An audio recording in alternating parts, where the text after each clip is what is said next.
से ही इंटरव्यू को रोक दिया गया। कालीबाफ सरकारी टीवी पर इंटरव्यू दे रहे थे, जिसकी तस्वीरें आप थोड़ी देर पहले देख रहे थे। कालीबाफ अचानक आलोचकों पर बोलने लगे, वार्ता का विरोध करने वालों पर बोल रहे थे। अचानक बीच में इंटरव्यू को काट दिया गया। इंटरव्यू का दूसरा हिस्सा कल प्रसारित करने का संदेश दिया गया। अंदर की खबर क्या है? सरकार आईआरजीसी में मतभेदों की खबर है। हमले की मौत के बाद आईआरजीसी निरंकुश है। आईआरजीसी कमांडर राष्ट्रपति की बात नहीं सुन रहे। आईआरजीसी अमेरिका से वार्ता से खुश नहीं। कालीबाफ ने वार्ता से नाखुश लोगों की आलोचना की। आलोचना सुनते ही सरकारी टीवी पर इंटरव्यू को काट दिया गया। मनीष हमारे साथ बने हुए हैं। मनीष, आईआरजीसी का दबदबा बढ़ गया है।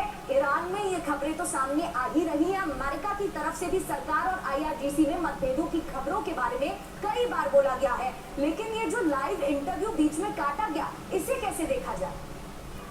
बिल्कुल, देखिए, ये एक बार फिर से इस बात पर मुहर लगाती है कि कालीबाफ और आरागची दोनों किस तरह से साइड लाइन किए गए हैं या उन्हें उनकी हैसियत बताई गई है जब लाइव इंटरव्यू के दरमियान उनके इंटरव्यू को बीच में से रोक दिया गया। दरअसल आईआरजीसी लीडर्स जो हैं वो मानते हैं कि कालीबाफ अमेरिकी एजेंट बन गए हैं। याद करिए, जब इस्लामाबाद में जो ईरानी डेलीगेशन गया था उसका लीड कौन कर रहे थे? उसको कालीबाफ लीड कर रहे थे। और आईआरजीसी के जो कट्टरपंथी गुट हैं उनका कहना है कि सुप्रीम लीडर के मारे गए जाने के 40 दिन भी नहीं हुए थे और 40 साल से जो रिवायत चल रही थी उसको तोड़ते हुए अमेरिकियों से इन्होंने हाथ मिला लिया था।